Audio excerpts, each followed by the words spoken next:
Give me your wallet, man. Give me your wallet. Give me your wallet. Sit down. Give me some money. Give me some wallet. Yeah, take care of your boy. Take care of your boy, dude. Oh, you too? Right down the throat, man. That karate doesn't work on me. Let's get out of here, dude.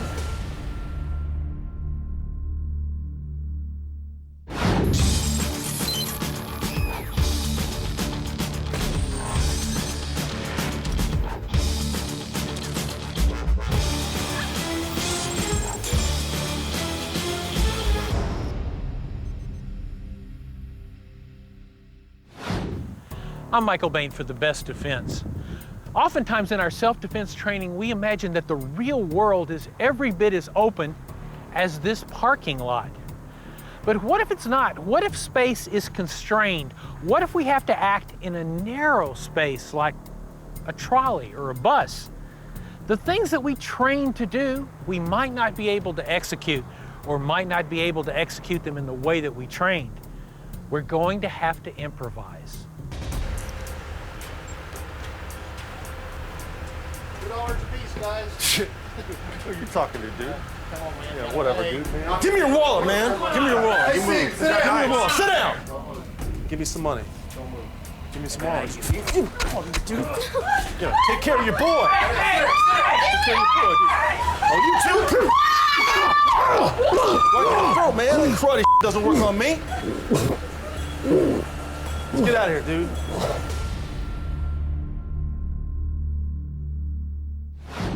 So a bunch of people on a trolley on a bad day, you know, and in a situation like this, on a transportation vehicle like that, there's no exit. They can't go anywhere. Exactly.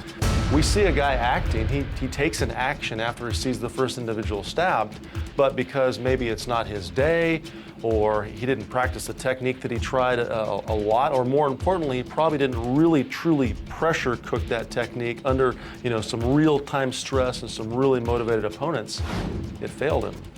That's exactly right. One of the things that we try to focus on a lot, and one of the reasons we like this scenario-based approach in The Best Defense, is to give people an idea of the reality of violent attacks. So being able to first identify what is the problem, what is the real nature of the threat, then try your technique, and as you get better and better with your skills, really amp up that intensity, and as you say, pressure test it. If you get to the point where you say, you know what, this technique doesn't work when we're really going full force, then you need to look for a better technique. Being trained is good, having good training is better. Let's see how that works. Yeah, whatever, dude, man. Give me your wallet, man. Give me your wallet. Give me your wallet. Sit down. Give me some money. Give me some wallet. Yeah, take care of your boy. Take care of your boy. Oh, you too? Get out of here. Get out. Get out. Stay out. Get out of here. Stay down. Stay down. Call 911.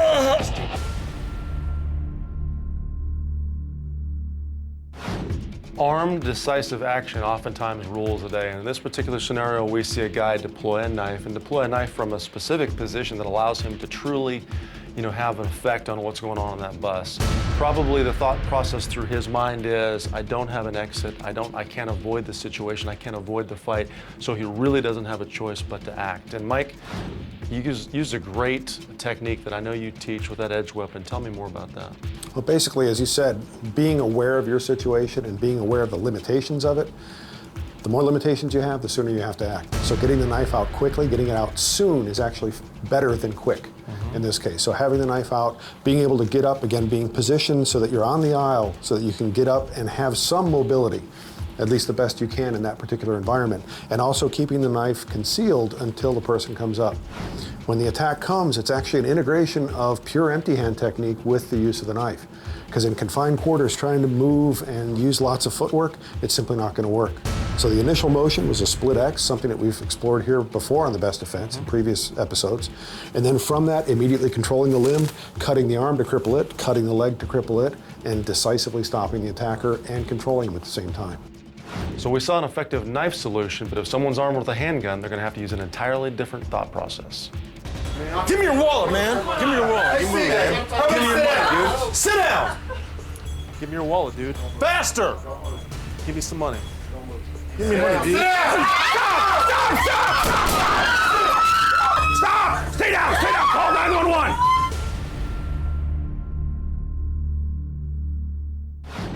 Now in this version of the scenario, we saw a lot of common elements as far as the use of the gun compared to what we saw with the use of the knife. Getting the weapon out early, having it in hand. But once the gun was in hand, this was far from the traditional square range environment. Right, and if you watch what will happen there, if you're in an environment where you're going to defend yourself or the innocent bystanders around you, and in doing so and trying to shoot the bad guy, you shoot everybody behind him, it's probably not an effective self-defense solution. So in this scenario, you saw him simply use angles to mitigate the problem, and a downward angle and an upward shot, which allowed him to shoot up, and had he missed, the rounds would have went up and hopefully not into innocent bystanders. It's very, very easy, believe it or not, to train for. And one last thought on that thing, Mike, is in that situation, you only control yourself. You can't control the chaos around you or how everybody else is going to move. So you need to think through the problem and figure out, hey, how am I going to effectively employ my handgun in this environment? Also, taking decisive action and drawing the gun doesn't mean you have to squeeze the trigger. There are other options.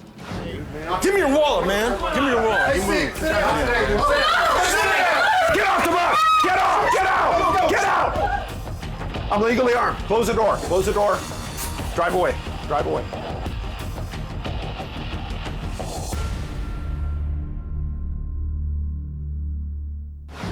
One of the interesting things about self-defense is many people look at it in the sense of, how do I deal with this situation? What do I do in a particular circumstance?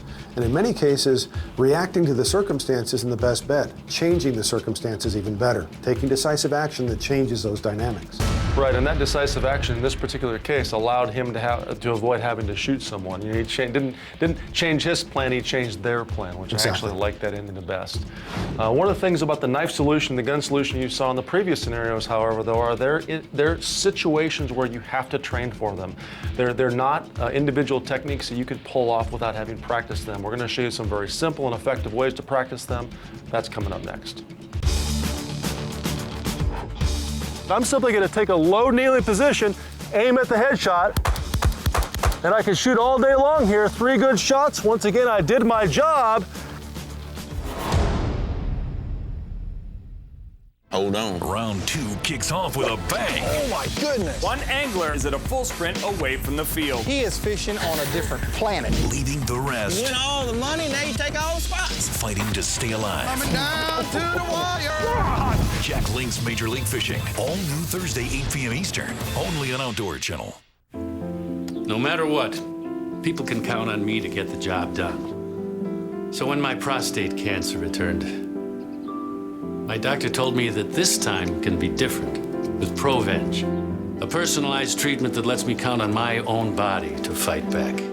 Provenge is clinically proven to help extend life in certain men with advanced prostate cancer by taking your own blood cells and reprogramming them to jumpstart your immune system so it can attack your prostate cancer. Provenge can cause serious reactions, including those resulting from the infusion and stroke. Severe but infrequent infusion reactions include chills, fever, fatigue, weakness, breathing difficulties like shortness of breath, decreased oxygen and wheezing, dizziness, headache, high blood pressure, muscle ache, nausea, and vomiting. Tell your doctor about all of your medical problems, including heart problems, lung problems, or history of stroke. Call 1-800-843-8198 for more information. Talk to your doctor and find out if the time is right for Provenge. Provenge, helping you help yourself. Admit it, you never thought you'd see this day. The day you could walk without shooting pain in your back. All because you took the first step and had surgery at Laser Spine Institute, the experts in outpatient minimally invasive neck and back surgery. All it takes is an incision less than 1 inch and you'll be up and walking within a few hours of surgery, and there is no lengthy recovery. If you or a loved one have been diagnosed with spinal stenosis, bulging or herniated disc, sciatica, or other chronic conditions, call today for a free MRI review. And when I had that back surgery, I had immediate relief. I was 100% pain-free. Don't do what I did. Don't wait. Take your life back. If you've been told you might need neck or back surgery, call 1-855-502-STEP for a free MRI review. Go from a life of pain to a lifetime of living. Laser Spine Institute, the leader in minimally invasive spine surgery. The Best Defense. Brought to you by GalleryOfGuns.com. Search, find, buy. And by Car Arms, a leader in technology and innovation.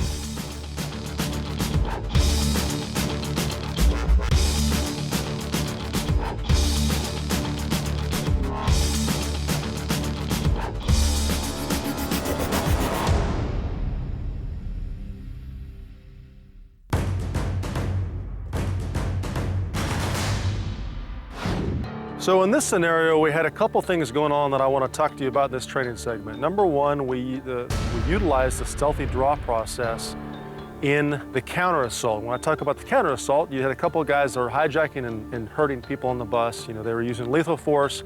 So our defender has the ability to use lethal force against them. The second concept that I'm going to talk to you about is actually utilizing a different angle. So if we have to engage in a really tight space, you know, such as a trolley or a bus or a theater or something like that, we could still use that firearms and use lethal force, but we could do some things that will mitigate the angles or the shoot-through potential. When I say shoot-through, I'm talking about shooting someone and having that bullet pass through their body into someone else, or, God forbid, if I make a mistake in my shooting principles and I slightly miss them and that bullet goes somewhere else. So I want to have the ability to both use lethal force and not shoot a bunch of innocent people behind that threat. So, for demonstration purposes, real quick, I'm going to talk to you about the stealthy draw process, and then I'm actually going to show you a way to mitigate the angles in this potential shoot-through situation, okay? So imagine if I was in a situation where I'm slightly seated and I've got something in front of me, and there's a bad guy. I can, in essence, draw my handgun, hopefully without being seen. Now, one of my advantages here is, let's say that the seat or the obstacle in front of me is about this high. With my appendix carry position, I can easily access my firearm with very little shoulder and elbow movement, because to that person, if I make a wide or dynamic type movement with my arm that they may recognize as me reaching for something, that's going to be bad for me, because then I've lost my advantage. So with this particular stealthy draw process, we can go through a very slow, deliberate, and remember, because it's stealthy, it doesn't have to be fast, pre-positioning the gun, and now it's still hidden behind this seat back or whatever is in front of you, or car door, or vice versa, but I have a good shooting grip, so when I decide to use the handgun, boom, it's really fast and it's on target, okay? So in this particular case, if I were to shoot through, what I'm gonna do is I'm gonna take headshots on this target from a normal shooting position. I want you to watch what happens to the bad guy as well as to that innocent person behind the bad guy as I take these shots. Here we go. So I've done my stealthy draw process and I fire my shots. Okay, 3 good shots on the head, bad guy went down, did my job. But look what happened to Grandma Smith behind him. That's a bad deal. And those shots went right through the head. Well, how do I potentially fix that issue? How do I stop that from happening? To fix it, I simply need to change my angles. So to engage the same person in the head, but not miss the left target, I'm simply gonna take a low kneeling position, aim at the headshot, and I can shoot all day long here. 3 good shots. Once again, I did my job. And now if we come down range, we could look at Aunt Smith, and she seems to be fine, okay? No hits on that back target. Now, one concept about this training technique, I'm at the U.S. Shooting Academy, one of the best ranges in the world, certainly the best in Oklahoma, and they have very tall 30-foot berms. So I have the ability to train as long as I have the targets up next to the berm with this particular technique. But you don't need a range like this, and you don't need a berm like this. As a matter of fact, you don't even need a live fire range or a live handgun. I could simply set up a few paper targets, and what I would prefer is to take these cardboard targets and replace them with actual paper targets so my BBs travel through, and I can use a BB gun or an airsoft gun and train the same technique. So I can use an airsoft gun and practice my shoot-throughs and see if the shots go through, and I can start working my lower angles in the garage of my house. So don't limit yourself in your training and think that you automatically need to have the perfect setup, or most importantly, don't go to your local range and start trying these things without checking your berm and checking with the staff that owns or runs the range to make sure you're gonna be able to do it safely, because once again, safety is our priority, and if I launch around over that berm, you might be in deep trouble, okay? So think about the context of how I showed you this technique. Think about how you would train it and how you would utilize it under stress. Don't forget, last but not least, if you're gonna utilize a technique like the stealthy draw process or an upward angled shot, you're gonna lose your mobility, and there are also some cons to those techniques. So, make sure you know when to use them and how to use them, and that you train them so you can use them effectively under stress. The quadricep is a muscle right at the front of the thigh that allows you to extend your knee and support weight. So from this position, cut across both quads. This will cripple both his legs and drop him.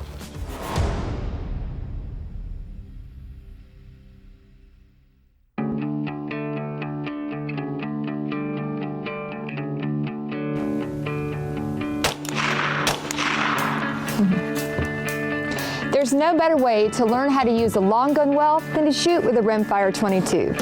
This little round is accurate and effective and has light recoil, and compared to most modern rounds, has virtually no loud boom.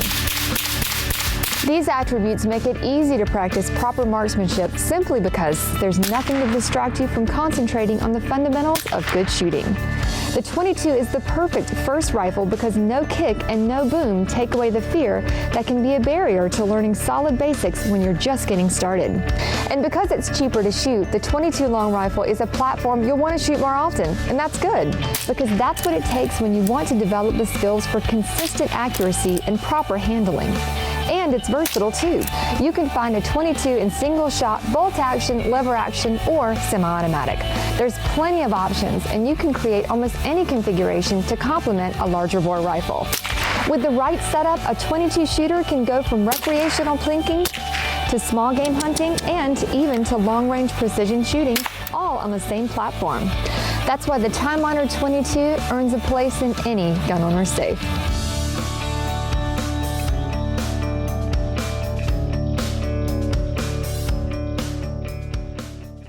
Hey everybody, Chef Brian Duffy here. Who doesn't love a really good burger? You know, you could make them the old way, but one of the hottest trends right now is the stuffed burger. Just look at this burger. How'd I get everything inside? With Stuffs. Stuffs is so easy to use, and trust me, if you try to make a stuffed burger without it, it's only gonna be a mess. Here's what you do. 1, press your base. Look at how deep that cup is. 2, fill with stuffing. 3, add your top patty and press. That's it. Stuffs makes the most amazing, perfectly sealed patty every time. Look at that. This patented little wonder is gonna make you master the ultimate America's stuffed burger. Look amazing? It is. With Stuffs, your recipes are endless. Chili, cheese, jalapeno, yeah, that works. Mushrooms and Swiss cheese, it is all inside. How about some garlic, a little fresh spinach, some sun-dried tomatoes and Parmesan? Insanely good. And my daughter's favorite, mac and cheese. Don't knock it till you try it. With Stuffs, it's easy, it's fun, and the whole family will create their own signature stuffed burger. Ground chicken, ham, and Swiss cheese. Yup, it's a cordon bleu chicken burger. That's what we're talking about. Look at this. Use Stuffs with some ground turkey as well. Got your wheels turning now. Little bacon, jalapeno, blue cheese, call it what you want. This is the best stuffed turkey burger ever. You and your family are gonna have a blast with Stuffs because the recipes, they're endless. I use Stuffs in all of my restaurants, and now you can do the same right at home. You're gonna love this. Call now or order online to get Stuffs for only $9.99, and when you do, Chef Duffy will send you a second Stuffs absolutely free. That's 2 Stuffs for only $9.99. Here's how to get yours today. To order, call 1-800-256-1363. That's 1-800-256-1363, or go online at buystuffs.com. Call or click today.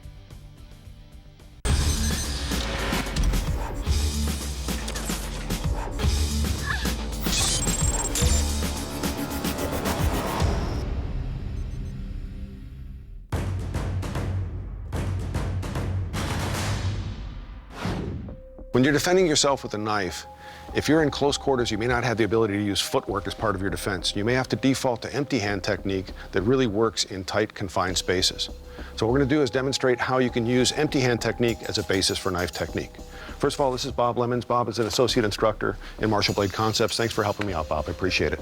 Before you begin any kind of knife training, you wanna make sure that you're training with proper equipment, so trainers all the way around. These are purpose-designed training knives, no sharp edges, never train with a live blade. Now, regular viewers of The Best Defense may remember that we've dealt with low stabbing attacks before. We did it as an empty hand defense. We also showed how to transition from that into other types of weapon-based defenses.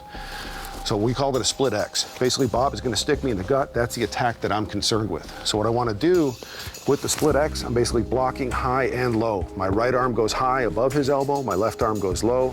I immediately control the back of his elbow, suck this in tight, and limit his mobility to one joint. That's what keeps him from being able to come after me, and he's not going to try to stab me again. Once I have this, I'm gonna clasp my hands together, make sure I have a good solid structure here, and at this point, I can look at being able to break him down, get in some telling strikes to take him out of the fight. Again, we've looked at this before on The Best Defense. If you've seen it in previous seasons, you've got that foundation. If you haven't, now you do. When we put the knife into this equation, we're going to use the same initial defense. The reason is, again, in confined quarters like what we saw in that trolley, I wasn't able to get out of the way. There was nowhere to move. So I've got to basically stand my ground and fight. So when Bob thrusts, again, I'm blocking same exact way. Blocking high with the right arm, blocking low with the left, same exact structure. Now what I'm going to do is I'm going to use my left hand, palm straight to my chest to pull this in. I'm also pulling with the butt of the knife to make sure I have the power of both arms, using my back muscles to suck him in tight. Now my next position here, I simply slide the knife back and I'm going to orient the edge with the target that I want to cut here. What I want to do is take his arm out of the fight. So I place this first, rather than doing a ballistic cut where the knife is in motion before it cuts, I actually place it first and then pressure cut using my body weight to cut through. This also leaves me prepped for my second follow-up attack, which is going to be to his quadricep muscle. Now in this case, because he has a left leg forward, I actually have access to both, so I'm going to go for both here. The quadricep is a muscle right at the front of the thigh that allows you to extend your knee and support weight. So from this position, cut across both quads. This literally will cripple both his legs and drop it. Now at this point, I'm going to turn, and in the scenario, what I did was I actually dumped the attacker into the nearby seat. I was also able to follow up with another cut to the tricep here to make sure that arm is out of the fight, and I've got good solid control over him at that point. Since we don't have that seat here, in this context with an open area, I can literally take Bob straight to the ground. So same thing, just applying this pressure, proning him out here. I still have pressure to the tricep here. I can lock in with my legs, and I've maintained my mobility so that once he's down, if I need to, I can let go of him. I can go and address a second attacker if necessary, or if I'm convinced that he's decisively out of that fight, I've got the ability to create distance, create safe escape. So let's put those pieces together a little bit more fluidly. Block, cut, cut,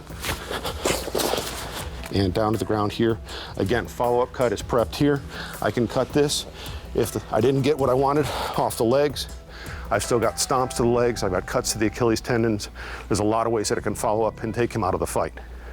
Bottom line is, even if you're using the knife, in many cases you have to combine it with good decisive technique that is based on an empty hand defense. Be able to put the two together, that's going to be the best way to ensure that you can have the tactics you need when you need them. Saturday, the Motor City Madman will find a Michigan monster. I'm going to try to calm down. Wait, that'll never happen. Why even bother trying? Ted Nugent's Spirit of the Wild, Saturday night at midnight, only on Outdoor Channel. When the top bass pros in the world aren't competing, they're improving. What a toad. Learn the latest tips. There we go. And tricks. Oh my gosh. On Protein Journal, all new, Saturdays 5 p.m. Eastern on Outdoor Channel. Golden Corral is the best deal in America. You can't beat the price or the food or the triple fountain yum.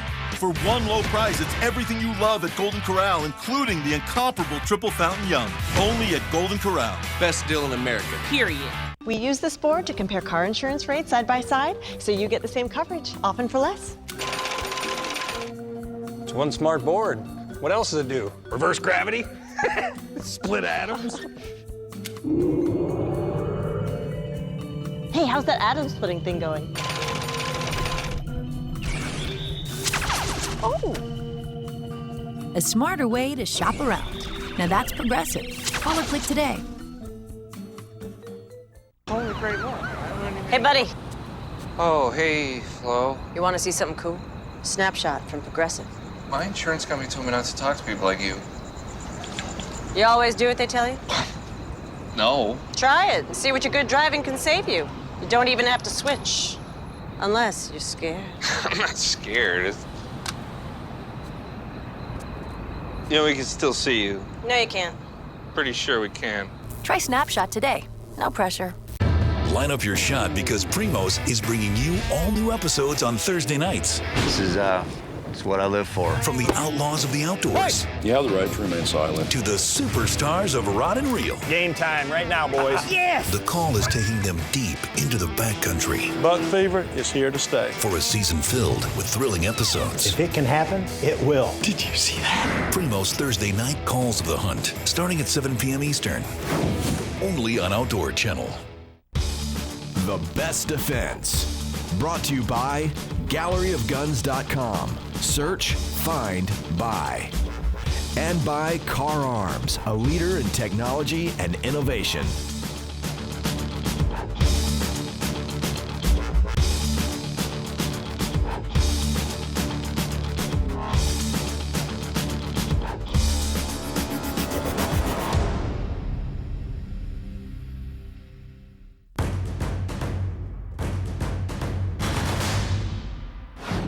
This season on The Best Defense, we're answering your questions about concealed carry. And one of the questions that's come up again and again and again in the last 12 months is, hey, last season you said a leather holster was more comfortable. I bought one and it doesn't fit. A lot of times leather holsters have to be fit, and I'm going to show you how my friend Lou Alessi, the late Lou Alessi, one of the greatest holster makers ever, taught me how to fit a leather holster. And that's through the use of this miracle plastic bag. Put the gun in the bag. You might want to lube the gun up, especially if you're in some place like Florida where even wood rust. And then you're going to take the gun, press it into the holster. You're, of course, making sure the firearm is empty. And then you're going to leave it. Leave it overnight, leave it 24 hours, maybe even as long as 48 hours. What's happening is the plastic bag is stretching the leather out just a little bit. You're pushing it out a little. When you're done, you take the gun out. You might want to clean all the lube off of it. It should fit the holster perfectly. What you don't want to do is soak the holster in water, then put the gun in it because the water breaks down the leather. It'll be comfortable, it'll fit great.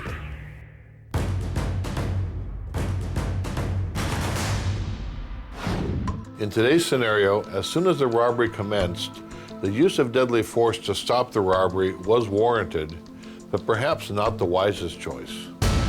But as soon as the robbery turned violent, then the use of deadly force was both warranted and probably necessary to save your life or the lives of the others on the bus. The decision-making process turned into one of a tactical issue, not a legal issue as to whether deadly force was allowed or not. But there are still issues regarding civil liability, especially if your gunfire endangers or injures innocent passengers on the bus. There are two areas where the armed citizen can minimize his liability.